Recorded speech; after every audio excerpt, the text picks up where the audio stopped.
அனைத்து சர்வசக்திக்கும் என் வணக்கம். காரக ஜோதிடம், அரியலூர் திருஞான சம்பந்த ஜோதிடர். வார்த்தை அடிப்படை ஜாதக பலர்.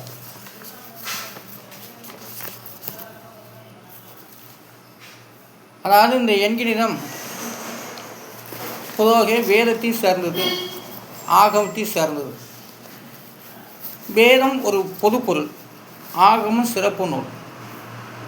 வேதம் பொது நூல், ஆகமும் சிறப்பு நூல். அதுபோல் இந்த தமிழ் ஜோதிடம் அமைந்துள்ளது. வார்த்தடிப்படை ஜாதக பலன்.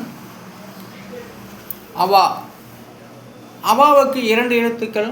அந்த 2 எழுத்துக்கும் விதிய 4, அதற்குரிய எண்கிறது 1, 3. அப்போ அவா என்ற சொல்லுக்கு விதிய 4.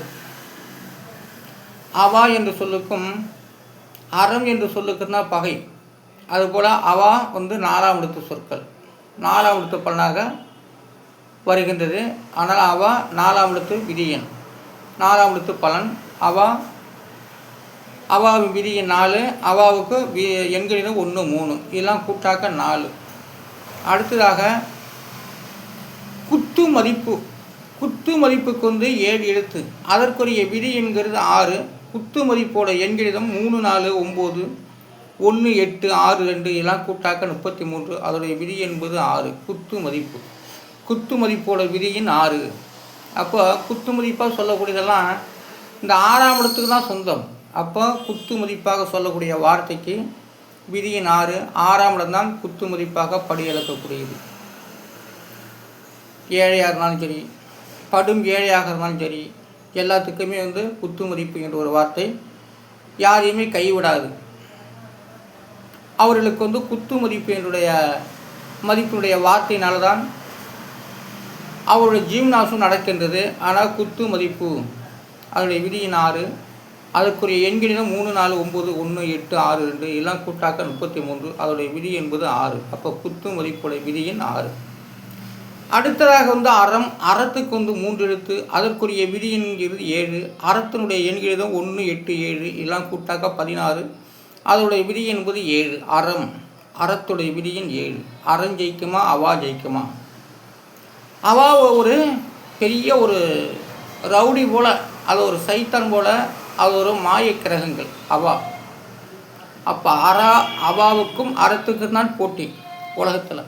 அதனால் அறம் என்பது தூய்மையானது, தர்மத்தை நிலைநாட்டக்கூடியது. அவா என்று சொல்ல அப்படி இல்லை. ஆனால் பொதுவாக பார்க்க போனால் அவாவுக்கும் அறத்துக்கும் தான் பகை. ஆனால் அறத்துடைய விதியின் 7, அவாவுடைய விதியின் 4. அப்போ அறத்துக்கு 3 எழுத்து, அதனுடைய எண்களிடம் 1, 8, 7 எல்லாம் கூட்டாக 16. அதனுடைய விதி என்பது 7. அறம், அறத்துடைய விதியின் 7. அடுத்ததாக போலி. அது போலி என்ற ஒரு வார்த்தை தமிழுக்கு இருக்கோ, அது ஆங்கிலத்துக்கு இருக்கோ, அது வேறு மொழி சொற்களோ தெரியாது எனக்கு. போலி என்ற ஒரு வார்த்தை எல்லா மக்களும் சொல்லப்பட்டு வருகிறது. அதுபோல் போலி என்ற ஒரு வார்த்தைக்கு எண்களிடம் போட்டு சொல்லுகிறேன். போலி 2 எழுத்து, அதற்குரிய விதி என்கிறது 1. அதற்குரிய எண்களிடம் 5, 5 இதெல்லாம் கூட்டாக்க 10. அதோடைய விதி என்பது 1. அப்போ போலி, போலியோட விதியின் 1. அதாவது கொட்டாங்குச்சி அப்படிங்கிற ஒரு வார்த்தை. கொட்டாங்குச்சின்னு தேங்காய் விட்டு விலகி விட்டால் கொட்டாங்குச்சின்னு பேர். அப்போ கொட்டாங்குச்சியோட விதியின் 5. அதற்குரிய எண்களிடம் 3, 2, 3, 8, 3, 9, 4 அதெல்லாம் கூட்டாக்க 5, அதெல்லாம் 32. அதோட விதிங்கிறது 5. கொட்டாங்குச்சியோட விதியின் 5. கொட்டாங்குச்சியோட விதியின் 5. அதற்குரிய எண்களிடம் 3, 2, 3, 8, 3, 9, 4 இதெல்லாம் கூட்டாக்க 32. அதோடைய விதி என்பது 5. அப்போ கொட்டாங்குச்சியோட விதியின் 5. கொட்டாங்குச்சின்னா 5ஆம் இடத்து பலன். அந்த 5ஆம் இடத்து தான் கொட்டாங்குச்சியை குறிப்பிட்டு வருகிறது. பாவக்கிரகங்கள் இருந்தாலும் சரி, சுபக்கிரகம் இருந்தாலும் சரி, நீச கிரகத்துக்கெல்லாம் கொட்டாங்குச்சியோட விதி 5 தான்.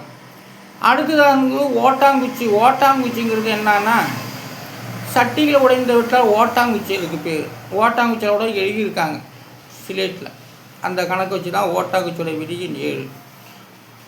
ஓட்டாங்குச்சிக்கு எண்களிடம் 6, 2, 2, 8, 3, 9, 4 இதெல்லாம் கூட்டாக்க 34. அதோடைய விதி என்பது 7. ஓட்டாங்குச்சியோட விதியின் 7. அப்போது கொட்டாங்குச்சிக்கும் ஓட்டாங்குச்சி என்ன வித்தியாசம்? கொட்டாங்குச்சி, ஓட்டாங்குச்சி தேங்காயிலேருந்து பருப்பு எடுத்துகிட்டா கொட்டாங்குச்சி, சட்டி உடஞ்சி விட்டால் ஓட்டாங்குச்சி. அதனால் அதனுடைய விதிங்கிறது 7. அடுத்ததாக போலியற்றது. போலியற்றனா உறுதியானதுன்னு இதுக்கு அர்த்தம். அப்போ போலியற்றதுக்கு விதியின் 7. 7ஆம் இடம் தான் போலியற்றது அப்படின்னு சொல்லக்கூடியது, உண்மையானது அப்படின்னு சொல்லக்கூடியது. அந்த போலியற்றதுக்கு விதியின் 7. அதற்குரிய எண்கள் தான் 5, 5, 2, 5, 8, 9 இதெல்லாம் கூட்டாக்க 34. அதோடைய விதி என்பது 7. போலியற்றது. போலியற்றதுக்கு விதியின் 7.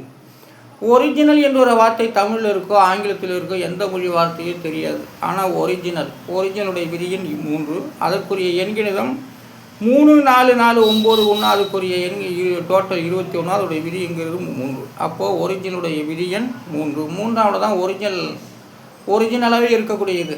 அப்போ 3ஆம் எழுத்து யாரும் போலியானவர்களாக வாழ முடியாது. போலி, ஒரிஜினல். போலியோட விதியின் 1, ஒரிஜினலோட விதியின் 3. தரம் என்ற ஒரு வார்த்தைக்கு விதியின் 8. அதற்குரிய எண்கிணிதம் 7, 3, 7 இளம் கூட்டாக 17. அதோடைய விதி என்பது 8.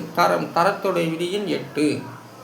அப்போது தரம் நல்ல தரமாக கடலெல்லாம் நல்லா காஞ்சி போனால் ஆடு பருப்புகள் அப்படி கால் வச்சு காட்டு பார்ப்பான், நல்ல தரமான கல்லம்மா, உனக்கு நல்ல விலைம்மா அப்படிம்பாங்க. அதுதான் தரம். பொருள் நல்ல தரமாக இருந்தால் அது தரம்னு சொல்லுவாங்க.